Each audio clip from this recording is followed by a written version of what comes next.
Ya, manuskrip itu tidak bisa dijauhkan dengan pemiliknya. Justru keawetan ataupun kelestarian manuskrip itu dapat terus berlanjut kalau manuskrip itu tetap berada pada inangnya, yakni pemilik itu sendiri, dan jangan dipisahkan.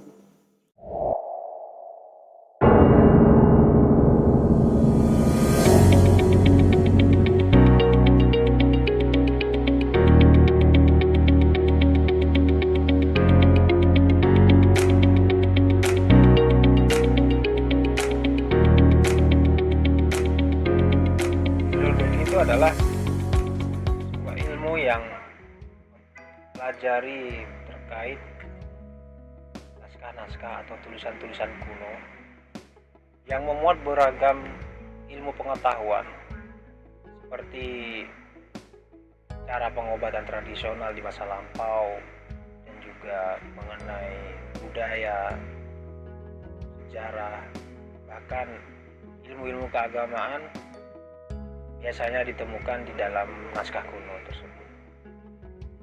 Berdasarkan penelusuran naskah yang telah saya lakukan sejak 2016 hingga 2023 saat ini, itu ada di beberapa titik. Pertama ada di Banyuwangi, kemudian Jember, Situbondo, Bondowoso, Lumajang, hingga Pasuruan, yang mana daerah-daerah tersebut merupakan wilayah yang ada di bagian ujung timur Jawa. Masing-masing manuskrip di setiap wilayah tentunya memiliki ciri khas tersendiri. Dari banyaknya manuskrip yang ada di timur Jawa itu sendiri, dari usianya sangat beragam tentunya. Bahkan dari manuskrip yang sudah saya temukan itu ditulis pada abad 18, dan juga manuskrip lainnya ditulis dari abad 19, dan juga ada yang ditulis dari abad 20. Dari beberapa manuskrip yang sudah saya temukan, saya mengklasifikasikan ke dalam 3 kategori kondisi naskahnya. Yang pertama ada kondisi rusak ringan, kemudian kondisi yang rusak sedang, dan yang terakhir kondisinya yang memang benar-benar rusak parah. Kondisi rusak ringan itu yang saya temukan itu pertama ada di Jember sendiri, tepatnya milik manuskrip koleksi dari Pak Oi atau Pak Sukarso sebagai pegiat budaya. Beliau banyak menyimpan manuskrip tersebut dengan kondisi yang masih bisa terbaca dan masih utuh secara jumlah halamannya. Kemudian kondisi rusak ringan itu juga ada di berbagai macam daerah, seperti di Bondowoso, yang mana kondisi manuskrip yang dimiliki oleh masyarakat di sana dikatakan sebagian dari teks ataupun halamannya itu sudah robek karena berbagai faktor kerusakannya. Yang terakhir, kondisi rusak parah itu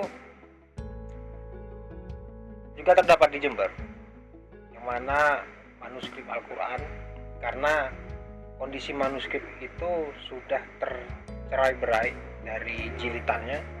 Kemudian faktor kerusakannya juga, setiap halaman itu terdapat sebuah robekan dan juga termakan oleh serangga, sehingga dalam teks Al-Quran itu tidak lagi dapat dibaca. Dari berbagai daerah yang sudah saya lakukan penelusuran, ternyata faktor kerusakan pada naskah itu saya bagikan dalam 3 faktor. Yang pertama karena faktor lingkungan, yang kedua kemudian karena adanya faktor biota, kemudian yang terakhir faktor cuaca, yang mana faktor lingkungan ini bisa jadi karena bencana alam dan juga dari cara penyimpanan manuskrip yang dilakukan oleh sang pemilik. Sebagai penempatannya, misalkan kita melihat contoh yang ada di Jember Selatan, yang mana di daerah tersebut banyak sekali tambang yang berdiri di sana, sehingga dari dampak yang ada pembangunan tambang di situ kemudian menyebabkan sebuah kerusakan pada manuskrip yang disimpan oleh masyarakat. Bisa jadi dikarenakan banyaknya debu dari hasil pertambangan itu, dan juga asap yang dikeluarkan dari pabrik-pabrik yang ada di sana. Kemudian yang faktor yang kedua itu biota, yang mana di faktor kedua ini adalah kerusakan naskah itu yang disebabkan oleh serangan serangga seperti rayap atau silverfish, dan juga banyak serangga yang memang merusak pada naskah itu.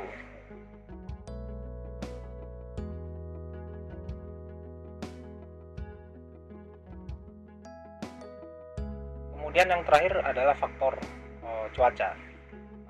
Kita melihat bahwa di Kabupaten Bondowoso adalah wilayah yang sangat dingin, karena Kabupaten Bondowoso memiliki suhu yang dingin, sehingga itu berdampak pada manuskrip yang disimpan atau yang dimiliki oleh masyarakat. Sehingga karena cuaca yang dingin itu membuat kondisi naskah akhirnya menjadi lembab kemudian berjamur, sehingga karena tidak ada penanganan khusus karena dengan cuaca yang seperti ini, sehingga naskah-naskah yang ada di Bondowoso yang saya temukan hampir kebanyakan mengalami penjamuran dan pelapukan. Ya, untuk saat ini jumlah manuskrip yang sudah teridentifikasikan khususnya di wilayah ujung timur Pulau Jawa ini hampir mencapai 200 manuskrip. Dari 200 manuskrip yang telah saya identifikasi, secara konten ataupun isi dalam manuskrip itu memuat mengenai kesenian tembang, mana naskah-naskah ini dulunya sering ditembangkan atau disenandungkan oleh masyarakat setempat, khususnya yang ada di wilayah Banyuwangi, Jember, Bondowoso, Lumajang, hingga sampai Pasuruan. Manuskrip itu hidup dengan masyarakat dalam sebuah kesenian, naskah kesenian, ya begitu saya mengkategorikan, karena naskah itu berbentuk tembang. Jadi naskah-naskah yang ada di ujung timur Jawa ini sangat beragam isinya. Ada yang bercerita mengenai cerita Pandawa, kemudian cerita Nabi Yusuf, atau dalam masyarakat Madura mengenalnya dengan Catur Yusuf. Kemudian ada juga di Jember itu naskah tentang Joko Tole yang juga ditembangkan dulunya oleh komunitas atau sebuah kelompok penembang, dan juga naskah-naskah itu hidup bersama pemiliknya dalam bentuk sebuah kesenian tembang. Jadi masing-masing tema ataupun masing-masing manuskrip itu memiliki fungsi yang berbeda, meskipun dengan penyampaiannya juga melalui tembang ataupun disenandungkan. Ya, biasanya masyarakat mengenal proses pembacaan manuskrip itu dalam masyarakat Madura itu mengenalnya istilahnya dengan rokat. Jika bagi masyarakat Jawa sendiri mengenalnya sebagai proses ruat atau ruatan begitu. Ya, manuskrip yang ada di ujung timur Jawa ini sebagian besar digunakan dalam sebuah ritual yang dikenal dengan tradisi ruat atau tradisi rokan bagi masyarakat di ujung timur Jawa. Tradisi rokat ini berbagai macam yang digunakan dalam prosesi yang berbeda-beda, seperti dalam ritus atau ritual untuk perkawinan dan juga kelahiran seorang anak, kemudian untuk upacara bersih desa.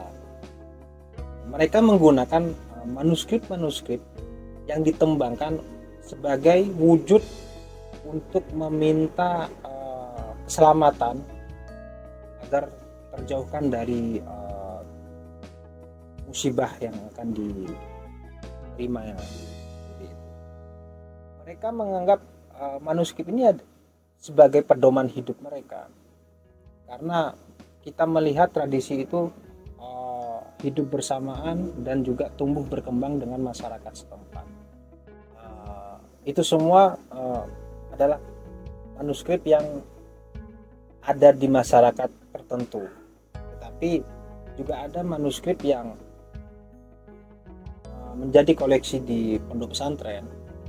Ya, hidup berdasarkan fungsinya, yakni sebagai pembelajaran para santri, kemudian untuk memperdalam ilmu agama. Di situ banyak sekali ditemukan koleksi manuskrip yang ada di pondok pesantren berkaitan dengan persoalan keagamaan. Ya, keunikan manuskrip yang ada di pondok pesantren, tentunya disitulah lahir sebuah karya tulis dari para ulama-ulama kita dahulu, karena melihat sebagai fungsinya. Para santri dulu saat belajar di pondok pesantren tentunya dia menyalin dari istilahnya dauh ataupun perkataan dari seorang ulama atau kiai yang kemudian disalin oleh para santri-santri dulu, sehingga proses penyalinan inilah yang menghasilkan atau melahirkan karya-karya para ulama pesantren, khususnya di ujung timur Jawa. Sampai saat ini kondisi fisik ataupun fungsi manuskrip itu sendiri sudah tidak seperti dulunya yang digunakan untuk proses ritual, tetapi saat ini kondisi manuskrip itu tersimpan dan tidak lagi dibaca oleh penerusnya. Mungkin ada beberapa faktor sehingga manuskrip yang ada di tempat-tempat yang telah saya telusuri, dia hanya sebagai sebuah pusaka yang dianggap itu suci, kemudian sehingga manuskrip-manuskrip itu tidak lagi dibaca oleh penulis-penulis. Tentunya hal ini sangat miris sekali, karena di dalam manuskrip itulah identitas kita tertulis dan tergambarkan.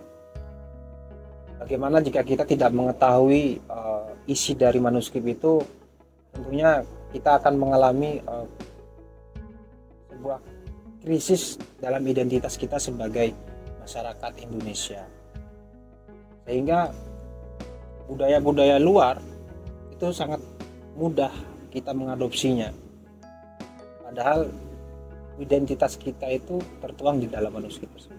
Tentunya di dalam manuskrip yang telah saya temukan itu banyak sekali memuat contohnya tentang pengobatan tradisional, tata cara berperilaku, kemudian mengenai bagaimana kita menghargai alam. Itu juga termuat di dalam manuskrip yang ada di Timur Jawa. Ya, tentunya para leluhur kita dulu sangat mengetahui kondisi masyarakatnya di masa lampau. Kita melihat contoh bagaimana manuskrip yang ada di ujung timur Jawa ini yang sebagai manuskrip yang hidup dalam sebuah kesenian tembang, mereka mengajarkan nilai-nilai keislaman itu melalui sebuah kesenian. Kita tidak bisa menutupi itu, karena data manuskrip memang mengatakannya seperti itu. Bagaimana mereka mengetahui masyarakat atau lingkungan sekitarnya untuk memasuki nilai-nilai Islam itu melalui sebuah kesenian tembang. Ya sayangnya kita meyakini bahwa warisan-warisan dari para leluhur kita itu dianggap kurang penting. Ya, manuskrip itu tidak bisa dijauhkan dengan pemiliknya. Justru keawetan ataupun kelestarian manuskrip itu dapat terus berlanjut kalau manuskrip itu tetap berada pada inangnya, yakni pemilik itu sendiri, dan jangan dipisahkan dengan berpindahnya manuskrip ke berbagai tempat. Misalkan justru kita kehilangan fungsi sosial dari manuskrip itu sendiri, yang awalnya sebagai sebuah ritual yang digunakan sebagai sebuah ritus, kemudian kita tidak mengetahui karena manuskrip itu sudah tidak tersimpan oleh pemiliknya. Kemudian yang kedua, kita juga kehilangan sejarah dari manuskrip itu sendiri, mengapa manuskrip itu ditulis dan juga oleh siapa manuskrip itu ditulis. Kita kehilangan banyak hal, sehingga yang perlu dilakukan adalah manuskrip itu biarlah tersimpan dengan pemiliknya. Ya, di beberapa kasus yang saya temukan bahwa ada beberapa manuskrip yang dimiliki oleh pemilik kemudian dibakar karena mereka tidak tahu untuk apa manuskrip ini. Nah, disitulah tugas para filolog. Filolog harus menangani itu dengan cara turun ke lapangan, kemudian mengedukasi pada pemiliknya untuk menyelamatkan naskah-naskah ini yang ada di masyarakat. Dan tidak bisa kita menangani manuskrip yang kasusnya seperti ini secara serampangan, karena untuk menangani kasus yang seperti ini itu ada ilmunya. Manuskrip itu kemudian tidak lagi diinginkan oleh pemiliknya, kemudian kita ingin mengambil dan kemudian ingin merawatnya. Tentunya dalam proses perawatan itu banyak hal yang perlu diperhatikan.